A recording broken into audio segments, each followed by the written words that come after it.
Josiah will be ready. Thank you for doing what you're doing. Are you kidding me? Yeah, it's my honor.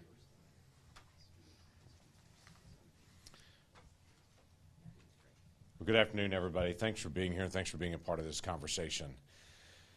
Disappointing day on the floor of the Senate yesterday. We were looking for a moment of just common sense, quite frankly, to say if there are any areas that we can agree on, it should be that we can agree that when a child is breathing and crying on a table in a surgical area, somebody should pay attention to that child. That's all it was. The Born Alive Act is very simple. If there's a botched abortion, if there's clearly a mistake made in abortion, and instead of the life of the child being taken, the child's actually delivered, the question is, now what? I find very few people that would say abortion's okay after delivery. So in this common ground area, we say this is common sense. If I can say it just this simply, we think most often about a mistake made by a doctor takes the life of an individual. This is a mistake made by the doctor that actually saves the life of an individual. And so the question is, now what? It's been interesting yesterday on the debate on the floor, and then the day before, even as Democrats came out to be able to say this is unnecessary when we know that this occurs by the hundreds. People stepped forward and said, well, this is ignoring the constitutional rights. And I smiled and said, what about the rights of the child that's in this conversation, where this basic right to life, liberty, and the pursuit of happiness? I had folks that came in and said, well, what about a child that's fatal, or a child that has abnormalities that's then delivered on this? And I think, okay, the same physician's going to still take care and be able to make decisions there. Nothing removes the ability of a physician to be able to make decisions caring for that child or for that mom. It's the most basic item of compassion that I can possibly imagine. So we want to be able to talk about it a little bit today and say the fight's still going to continue, because there are real people that are in this mix. And I thought it would be helpful today if you got a chance to be able to meet some real people that are in this mix. So I want you to meet a couple of folks. First will be stepping up Melissa Ohden, and she'll have the opportunity to be able to tell her story. And then Joshua will step up and have the opportunity to be able to tell his story. And then we'll have some other senators that will get a chance to be able to just tell our stories as well of what we're going to continue to be able to do in the future. So Melissa, thank you for being here very much. We talked about you on the floor yesterday. Now we'll get the chance to be able to hear directly from you. Thank you. Yeah, thank you to Senator Lankford and Senator Marshall and those who have continued to carry this bill. Abortion survivors, the words born alive infant, those are seen as polarizing terms in our society today, thanks mainly to Democrats who continue to dehumanize us and use us as pawns in the political game of abortion. The mainstream media then feeds into that. And so opportunities like this to stand together and share the truth about this bill and show the faces, hear the voices of the real life people impacted by it. And behind every abortion survivor is a woman who was experiencing an abortion that didn't go the way that she planned it to, the way that the abortion industry tells her that it will happen. So when we are dehumanized and marginalized, shamed and silenced, so too are the women who are going through it and the families impacted by it. So days like today are incredibly important, even after a vote has taken place, so that we can have a different conversation. I think the conversation that they're afraid to have on the floor. So this is a great opportunity. And the reason why I'm even alive today, the reason why I'm standing here today, is because my birth mother's abortion failed to take my life back in 1977. Every survivor is more than what they survived. But in today's society where we are dehumanized and shamed, it's so important that survivors are empowered to share their stories when it's safe for them to do so. I'm the founder and CEO of the Abortion Survivors Network. But the reason why I even was able to found this organization is because I first survived that saline infusion abortion. That procedure involved injecting a toxic salt solution into the amniotic fluid surrounding my birth mother, surrounding me in the womb. My birth mother was forced into that abortion, and it should have taken place over 3 days. The child would soak in that toxic salt solution. Their life was successfully ended by it when the abortion went as planned. And then the rest of the time was spent inducing labor with the intent of that deceased child being expelled from the womb. Many survivors do not have their medical records, but I have mine. They clearly detail the abortion and that it took place over 5 days. I'm stubborn. Every time they tried to induce her labor, I would not budge. And I now know they started to believe over those 5 days that not only would the abortion succeed in taking my life, that's what abortion is intended to do, but they also started to believe it would end my birth mother's life as well. There are many inconvenient voices when it comes to the predominant narrative of abortion. And I am standing here today because on the 5th day of that abortion procedure, I was accidentally born alive. So when I am told that circumstances like this don't happen, that's putting it the nice way, right? I've seen what's been put out on social media by members of Congress who voted against this. That's putting it nicely. When I'm told that this doesn't happen, I can tell you that I know otherwise. And I'm only here today because a brave nurse defied the orders to leave me to die in the hospital room. I was ultimately rushed off to the NICU where they pieced together the puzzle that my birth mother was not 18 to 20 weeks pregnant like the abortionist had written on her medical records. I was probably 31 weeks gestation. I deserve to be seen and heard. I deserve to be supported in what I've gone through and not reduced to being told that I am somehow a produced figment to restrict women's reproductive rights. As Senator Lankford said, abortion survivors are real people with real stories who have gone through really painful things. And I am hoping we are entering into this golden age in our nation where survivors are protected and supported, their mothers are supported long after the pregnancy, and we can have respectful conversations that support both survivors and mothers. Thank you so much for being here. This is Josiah Presley. Yeah. Good afternoon. So my story, my birth mother in South Korea with me, 2 months into her pregnancy with me, she decided to have a DNC abortion. Now this is a type of abortion where the doctor goes into the mother's womb and rips the baby apart and brings them out in pieces. At the time, they thought it had gone exactly how it was supposed to. They thought everything had gone according to plan, and so they sent her home. But it wasn't until a few months later that she realized that the abortion had actually failed, and I was still very much so alive.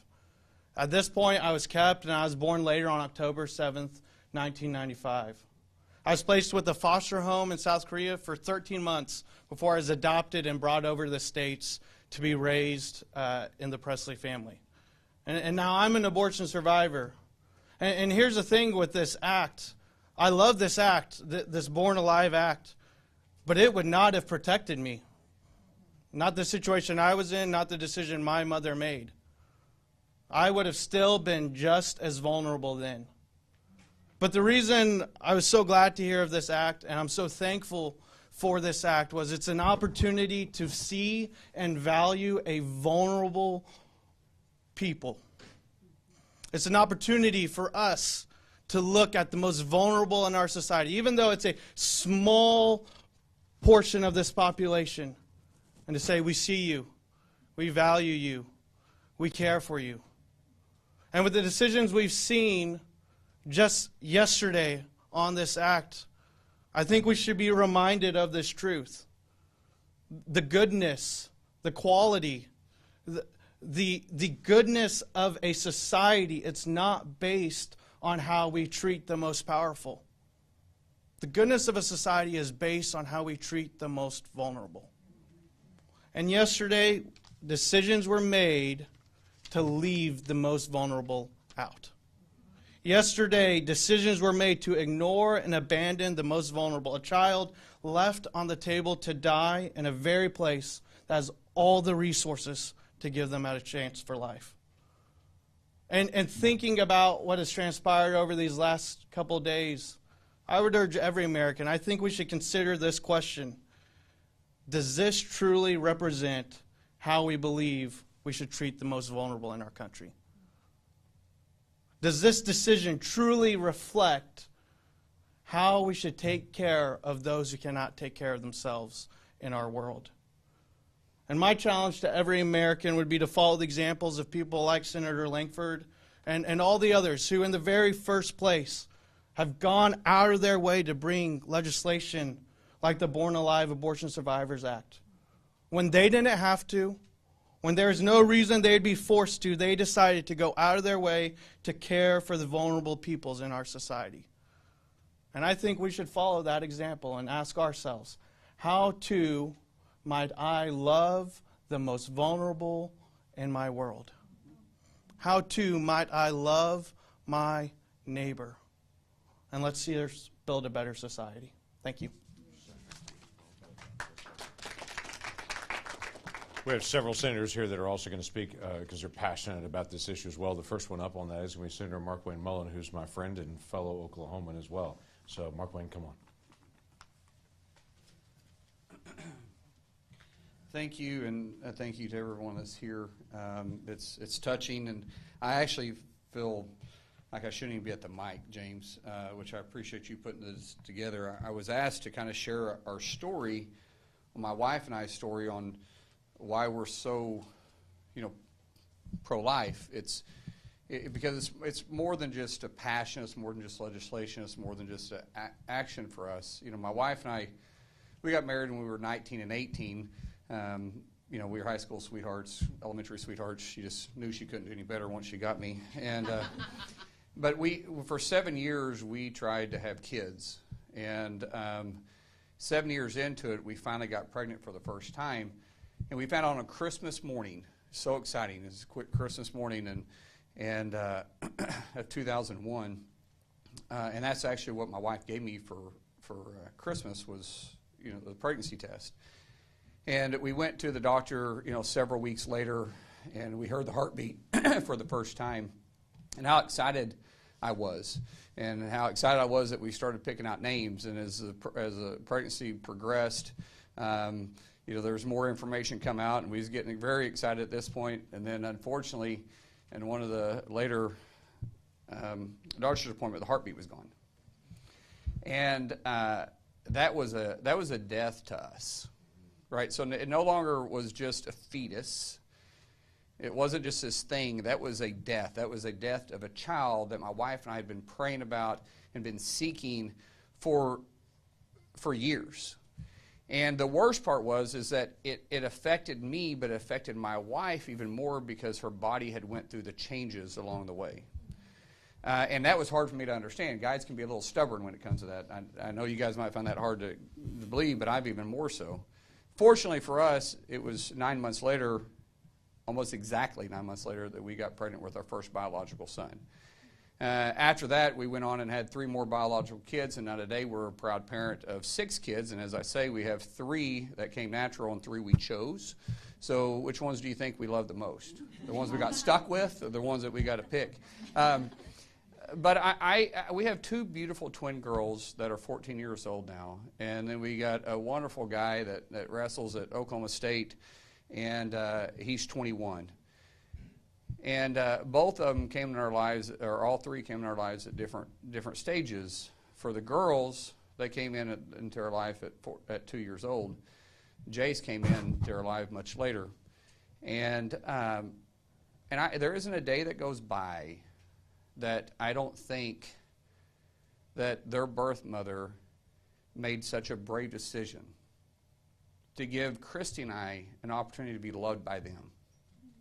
And I know people say, well, no, you're loving them. And people always come up to us all the time and say, hey, I bet you're just such a blessing to them. No, they're a blessing to us every single day. Every single day my heart grows because I have 6 kids. But if we're going to be pro-life, then we also got to be pro-adoption. Because if we want the mother to go through the process, then we've got to make sure that child lands in a loving family along the way. And if you think, well, I don't have the resources or the capability, I promise you do. If you were concerned like I was with my wife, who talked to me for months trying to get me to agree to adopt our twins, and I would say, babe, we'll write a check. We'll support them financially. That's easy. And she said, babe, would you just pray about it? And how do you pray about that? Hey, Lord, make my wife or my heart as selfish as it can be and my wife's heart to join it? Or do I pray that the Lord enlarges my heart and allows me to accept it? And I think all of us that are pro-life have a responsibility to all the born children along the way. If we're going to save their life, let's give them a place to go. So thank you for you guys being here. Thank you for speaking out. And James, thank you for fighting for all the unborn. Thanks, Mark. Yeah. Thank you. Senator Marsha Blackburn is a passionate advocate for life on it. We're very glad that you're here today. Come join us. Thank you. I am so pleased to join you all today. As you can tell, I don't have much voice left. But James, thank you for your leadership on this, and Senator Jim Banks, who joined him in pushing the Born Alive Survivors Act. This is something that it is just incomprehensible to me that we have colleagues who would vote no. Think about that. They voted no on providing that care to babies that survive that botched abortion. And we have states in this country that still allow late-term abortion. And we know that in that there are those children that are survivors. And James, I was thinking today, as we are getting ready for March for Life, and as we have had the vote this week, remember a couple of years ago when outside an abortion clinic here in D.C., there was a box, and it had the remains of 5 fetuses. And each and every one of those precious souls. So we think about that as we have gone through this week. Melissa, Josiah, each of you that are here, thank you for being here to share your stories and for helping to make the public and our colleagues aware of what truly has happened with survivors of abortion and with the lack of care that is mandated to be given to these babies. So thank you for your leadership on the issue. Thanks, Marsha. I'm going to ask Roger Marshall to be able to step up. I'm going to make a comment at the end as well. But Roger, come on up. Just reminded me when Marsha said that Jim Banks was co-leading this effort with me on the floor, and some folks wondered why Jim wasn't actually speaking on the floor with me. He's a brand new freshman, and for those of you who know Senate procedures, the freshmen have to wait a while. As we jokingly say, they're to be seen, not heard for a season there. And so he has not done his maiden speech yet, and he's in literally his very first week. But he was very, very passionate about this, and we're very grateful that Jim was on board through the co-sponsoring and the leadership on this. Roger, thanks for all your leadership. Thank you, James. Well, as Senator Lankford started introducing the topic, it made me think of something, and that's what Senator Lankford often does. He typically inspires me and challenges me. But he made a really interesting comment about, can you imagine being in a room, whatever room, and there's a newborn baby and someone not rendering care? And James, it made me think about a story in my life. Everyone knows the axiom as a doctor, above all, do no harm, but as an axiom as an OB is that we always give the baby the full benefit of the doubt. No matter what the situation, you give the baby the full benefit of the doubt. And it reminded me of a story in my life. I was a second-year obstetrician at Bayfront Medical Center, and as a second-year resident there, you were on your own at night. And my very first night on call, a young lady walked into our delivery room, and I was called stat, and she had never seen a doctor with the pregnancy, and I walked in the room, and there was just buckets of blood everywhere. She was literally bleeding to death, and I knew I had a couple minutes to figure out what to do with the situation. She was really a small, petite. I put my hands on her, measured the fundal height, and it probably came out at 26 weeks. And you think about, when should you do a C-section on a woman? She was obviously had taken cocaine. She was abrupting, high risk for her to die if I gave her an anesthetic. Slapped on the ultrasound while we're reeling her back to the C-section room, and I measured a baby at about 22 weeks, which is probably below viability. So the baby's measuring 22 weeks, but her fundal height is 26 weeks. But what did I say? I said full benefit of the doubt to the baby. We did an emergency C-section, and this all took place in 3 minutes. Got the baby out probably in less than a minute once I started the C-section, and to my surprise, I pulled out one baby, and there was a second baby. And of course, it was twins, and it didn't have a happy ending, but the babies were indeed the 22 weeks, but she was measuring big because there was twins. But yet, I was willing to put her life at risk, and a small risk, to save those babies. We gave the babies in this case, the full benefit of the doubt. And I just can't imagine that living in this world where any newborn, for whatever reason, isn't given the full benefit of the doubt. I want to thank the people in the media here today. I don't know if this is the lead subject matter. It should be. It should be your lead story tonight, but I know it probably won't be. So thank you for covering it. Can't tell you much. I'm honored to stand here with not just Senator Lankford, but Senator Mark Wayne Mullen as well, and Marsha Blackburn as well, to address one of the most urgent, morally clear issues of our nation: the protection of babies born alive with a failed late-term abortion procedure. This shouldn't be a political issue. It is, but it shouldn't be a political issue. It's a matter of human decency. It's a matter of compassion and our responsibility to protect the most vulnerable among us. Those are the least amongst us. I think someone else mentioned that once upon a time in Scripture. Our legislation ensures that any baby who survives the trauma of a failed abortion receives the same medical care and protection as any other newborn. To me, to all of us, it's both heartbreaking and unconscionable that we even have to legislate this. But the disregard for innocent life demands our action. My friends across the aisle to say this isn't necessary, that babies are already protected, but obviously they're not. So let's spell it out. Let's spell it out more clearly. Like so many Americans, I was shocked to learn about these failed late-term abortions, where a horrifying, painful procedure fails and a newborn baby escapes the attempt of its life, delivered still fighting for every breath.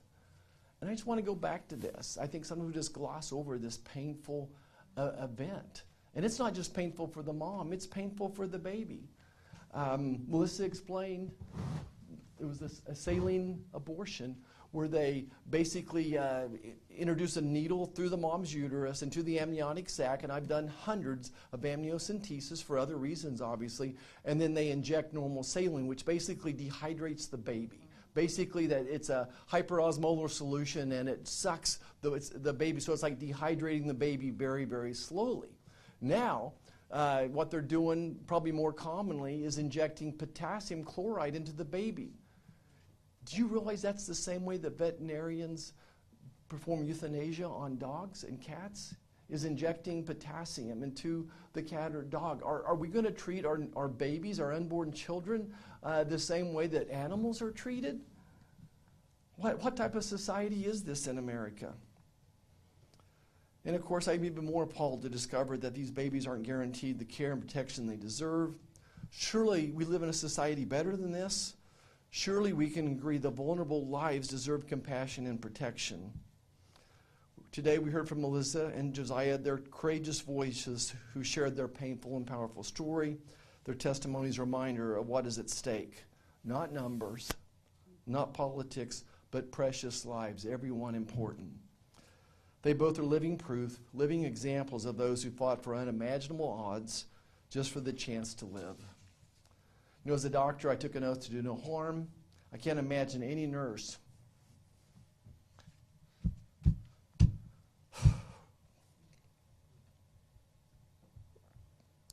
or doctor turning their back on a patient in need, let alone a newborn baby struggling for life.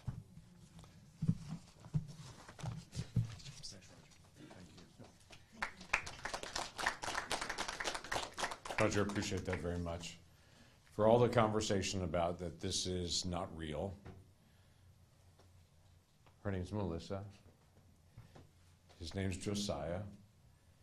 And there are many, many, many more that are out there that have survived, but many more were never given the option to be able to survive. So I say to my Democratic colleagues, which one of these people don't matter? I think they all do. And I think each person is valuable. Standing with me here today are different folks that are also passionate about this from groups all over the country that literally represent millions of people. Concerned Women for America, the Human Coalition, Liberty Council Action, Focus on the Family Friend, Eagle Forum, March for Life, National Right to Life, Students for Life Action, Ethics and Religious Liberty, Christian Medical and Dental Association, SBA Pro-Life America, Americans United for Life, Capability Consulting, and others that are gathered around. So we're grateful to be able to have your support and your engagement and what you do on a daily basis to be able to just speak out for those who can't speak for themselves. We're grateful for that. So thank you for your leadership. Let me open this up to questions that anyone may have. Yes, sir. Thank you, Senator. On the campaign trail, President Trump was very insistent that abortion be left up to the states. Right. More broadly, what do you see as the pro-life agenda in this government leadership that Republicans have in light of that campaign trail? So it's very interesting to me. Senator Schumer stepped forward yesterday and said, look, 1 week in, they're already doing abortion laws. I was like, actually, this is not about abortion. This is now about a fully delivered child. So this bill literally is not an abortion. This is a delivery child. What are we going to do in this situation?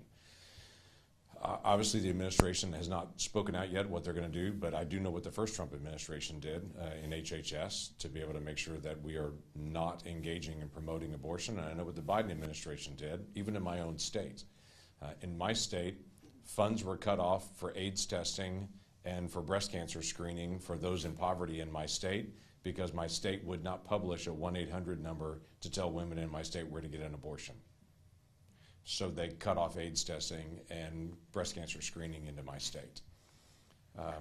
I would hope that they would reverse that and would say, we're not going to try to hurt other people in need because our state won't promote abortion. So we'll see in the days ahead. The Trump administration has not made that clear, but I would expect those two things would be immediate to say we're not going to try to promote abortion as a federal government, but neither are we going to try to use taxpayer dollars to be able to fund it as well. Thanks. Yes, ma'am. While we've been here, the pro-lifers convicted adopted under the FACE Act have been pardoned by President Trump. Could you comment on that? I can a little bit. I've not seen all the notes on it, but I'm not surprised by that, for the president to be able to speak out on it. I actually, as I was walking out on my way over, saw that he was releasing that information about the release of those individuals, and to be able to say they shouldn't have been held in that. I'm waiting to see which ones were commuted, which ones were pardoned, and all the process on it to be able to go through. But quite frankly, for people who are just speaking out for the value of every single child, that seems like a reasonable thing to do in America. Yes, ma'am. Is there another version of this bill that you think would be able to pass? Well, we'll continue to be able to talk to our Democratic colleagues on exactly that. What was interesting, and there's absolutely no way, so don't ask me, there's no way I'll tell you who, but I had a Democratic senator that called me yesterday and said this is a really, really, really hard vote. And their statement was because what's in the bill is different than what is on social media on their side. Because what's being reported on social media, what's in the bill, is not actually what's in the bill. And so they're not fighting the text of the bill, they're fighting on what people are saying the text of the bill is. So that's hard to fight at that point. For folks that are so radical and so extreme and so out there, they literally want to make sure that an abortion is completely carried out, even if the child is fully delivered. That's not a spot where most Americans are. It's just not. So we'll continue to be able to work through both articulating what's in the bill, but I'm glad to be able to talk to anyone that wants to be able to say, if we work on this language, to be able to make sure we're actually protecting children in the process. Yeah. Yes, sir. Thank you very much, Senator. While you've been speaking here, the House passed the Border Life Survivors Act, but in the Senate, clearly it's not going to get unanimous consent or probably 60 votes with Democratic support. Right. What are the next steps for abortion pro-life advocacy here in the Senate, and how are you going to advance this issue? The next step's currently under process. We're going to have a press conference to talk about it. And we're going to continue to say, we're not going to stop talking about life. There is a push among some to say, this is a settled issue, Dobbs is out there, this is all going to be in states, we don't need to talk about this anymore. I think that actually we need to talk about it more, not less, because now we're in a national conversation, literally around the entire country, that every single state and every single community gets to be able to make decisions on this. So let's talk about it more. And I always start with a simple question. There are 3 people that are involved in every abortion: a mom, a dad, and a child. So let's talk about all 3, and then let's ask a very simple question. When is a child a child? I'm not afraid to have that dialogue. And some of my friends that I talk to literally will be pro-abortion, but when I ask them, okay, you're pro-abortion as of when? When does that child become a child? Is it kindergarten? Is it preschool? Is it birth? Is it 10 minutes before birth? Is it 20 weeks before birth? Is it weeks before that? Is it a conception? When is a child a child? And for many people, they've never actually slowed down to be able to ask that question of themselves. What do they believe? They just say things because social media says things. But when people actually get the opportunity to be able to think about it, some people begin to shift and go, well, I've got to figure this out. When do I think a child is a child? And actually do the research. To me, that's a good thing for us to be able to talk about as a nation. This is a generational conversation. I'm keenly aware of that. So let's have it, and let's get that conversation started. Thanks, y'all, very much. Glad to be able to be here. Thank y'all for being here very, very much. Thanks, y'all.